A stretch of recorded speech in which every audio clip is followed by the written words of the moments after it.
I want to thank you as well for your responsiveness in the past in responding to our requests regarding the website and other issues. We're basically here for kind of an update and to pose a couple of questions. First, on the pipeline page that has been created on the County Commissioner's website, this is a good first step. I have a couple of suggestions. One, that it is labeled pipeline. It should be labeled pipeline since there are multiple pipelines running through the county. But more substantively, the content of the page is pretty minimalist. There are a handful of PDF documents, none of which have any kind of description to them. There's no dating mechanism, there's no sequence.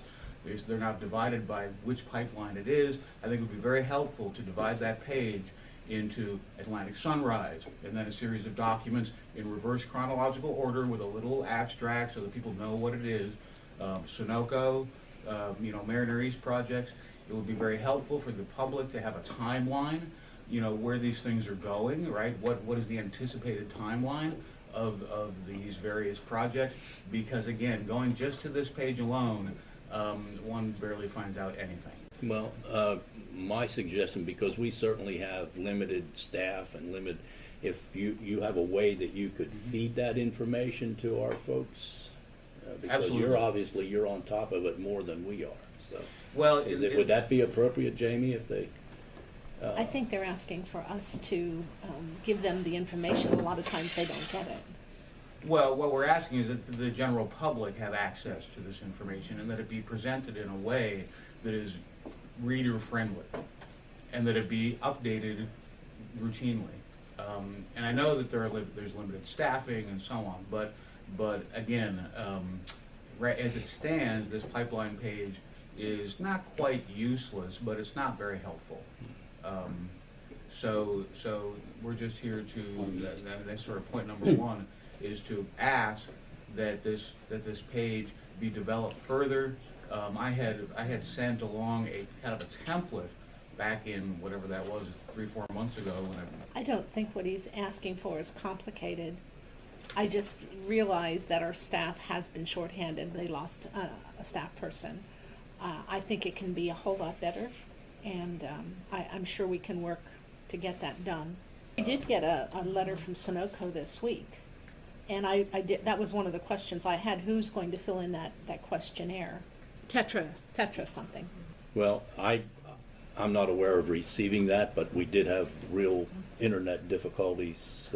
It was a hard recently. copy that we initialed and passed around. The second point is a question. We're wondering if the commissioners have responded, or if what anticipated action you have for the response you've received from Williams and Sunoco regarding the proposed public meeting.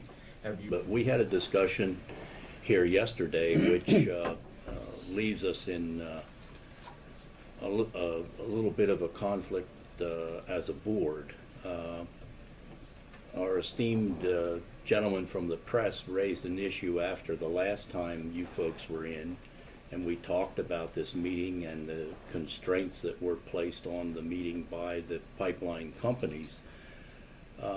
And they expressed a concern that as members of the press, they would be very uncomfortable to have the 3 county commissioners in a meeting with either or both of the pipeline companies without access to the press. So we talked a little bit about that yesterday, and I'm not exactly sure.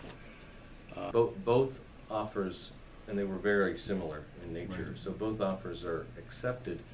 I have had a few dates proposed by Williams, but no dates yet proposed by Sunoco.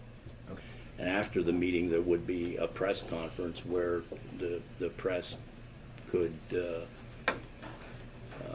address questions and hopefully get responsive answers, and with everyone present, hopefully get honest answers.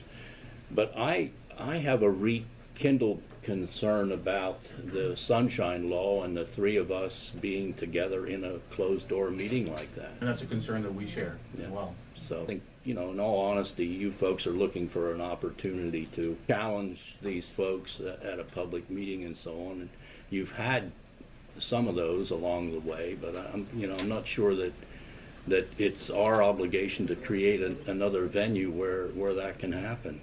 I don't really agree with that comment that we've had opportunities to challenge them, but we really do have landowners that have legitimate concerns, and really, the idea is that they will get to ask those questions in a public forum and everybody gets the same answer. Because as you know, the open house did not provide that, and many landowners came out of there very frustrated.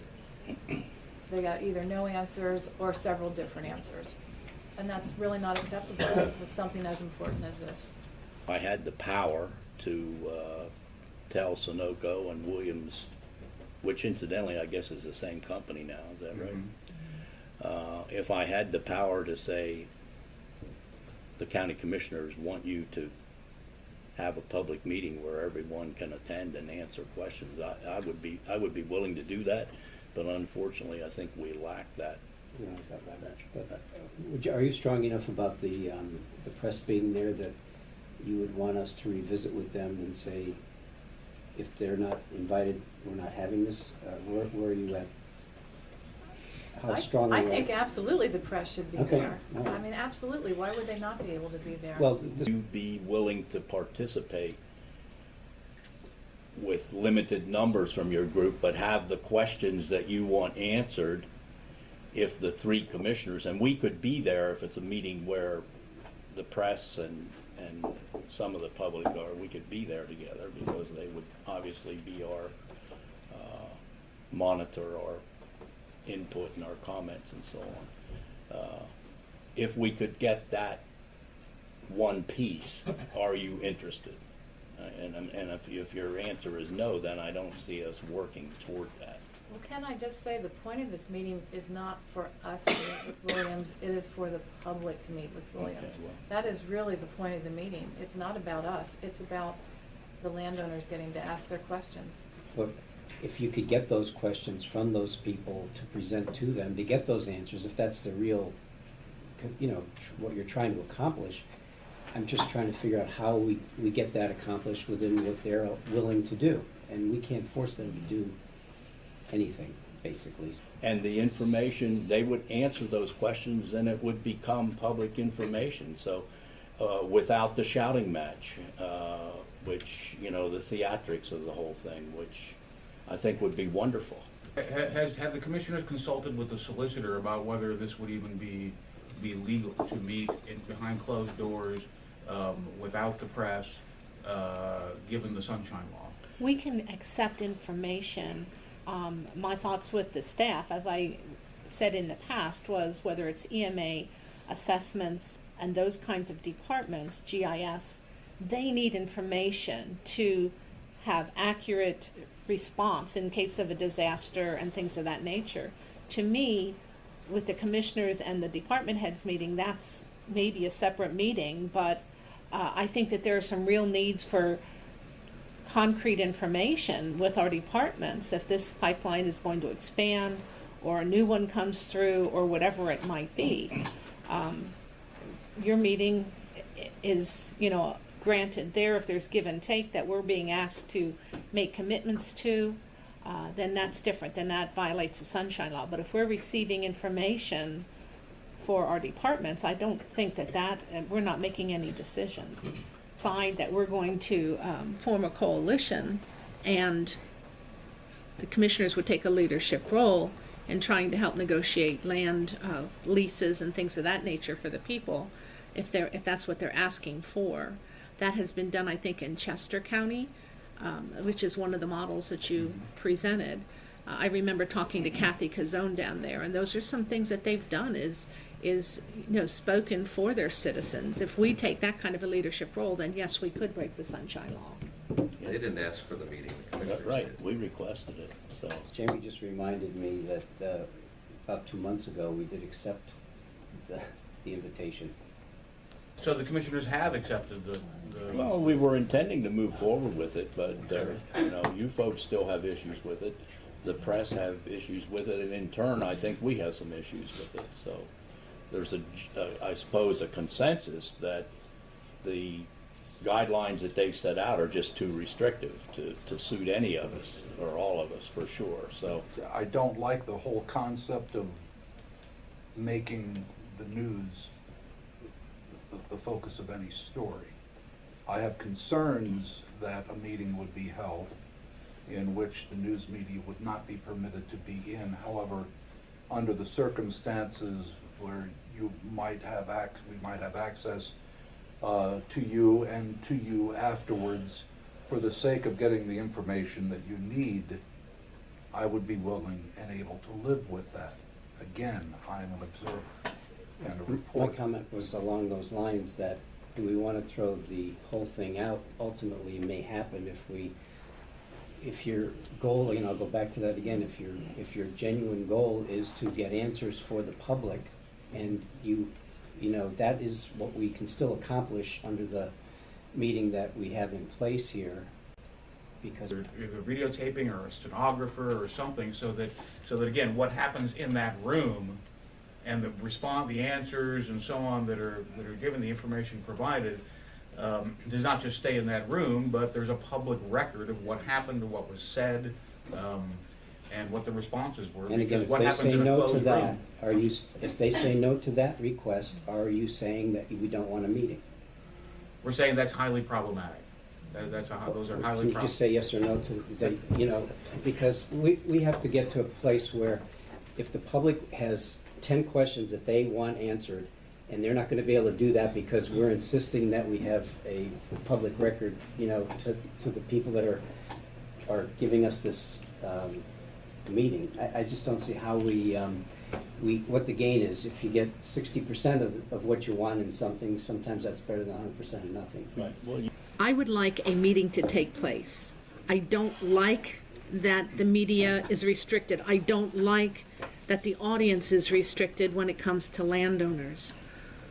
And I do agree with Ann.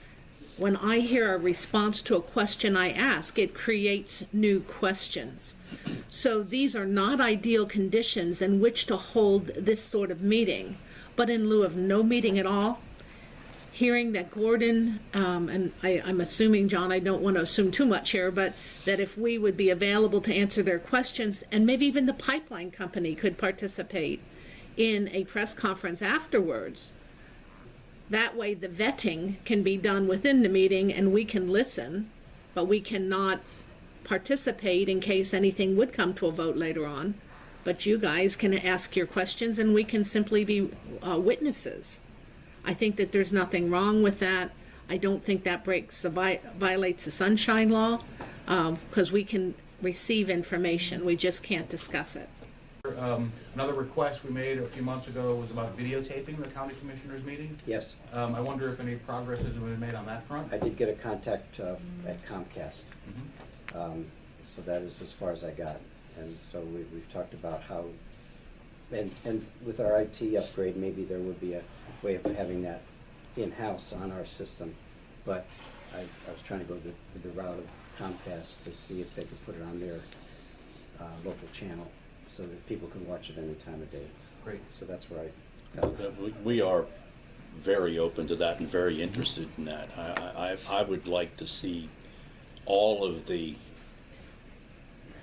content of our Yeah, meetings open to the public, not edited versions. So that's very important to me. this is very distracting to me to have, certain people at certain times being highlighted, and I'd like to have it all in context Right. as well, so. Well, good, great. We look forward to moving to seeing Hopefully this, so, yeah. this moving forward. And then finally, the last another item that was discussed in this memo submitted a few months ago was the request for citizen inspectors to be able to keep an eye on the construction process of the Atlantic Sunrise and Mariner East project. Have the commissioners made any moves in that direction? And any inquiries, any I have- motions whatsoever? No, the concern would be liability. I know that would be a major concern that I would have. And again, There's not nearly enough inspectors to go around. Many of these pipelines don't even get inspected at all. So to have authorization of a small number, a finite number, even one or two citizens who are authorized to go onto the property and to inspect this process of construction, I think would be very helpful for the public. On the citizen inspectors, have you considered that each landowner, it's their property, can inspect that particular pipeline going through them, and/or they could invite others to come on to the land? It is their land. So you could have citizen inspectors without having a lot of fuss, because each, if you have the list of property owners, contact them. Would you be willing to document this, this, and this as the pipeline goes through? Or would you be willing to allow someone to come on? If yes, sign and return, and we will have a citizen inspector there standing with you. I mean, that's another way to look at it. Eminent domain cases for the Sunoco pipeline, there are 5 scheduled for Lebanon County, are going to court. The first 3 will be on November 30th at 8:30. There will be another one on December 14th and another one scheduled for January 8th, and I will share that with you as well. That actually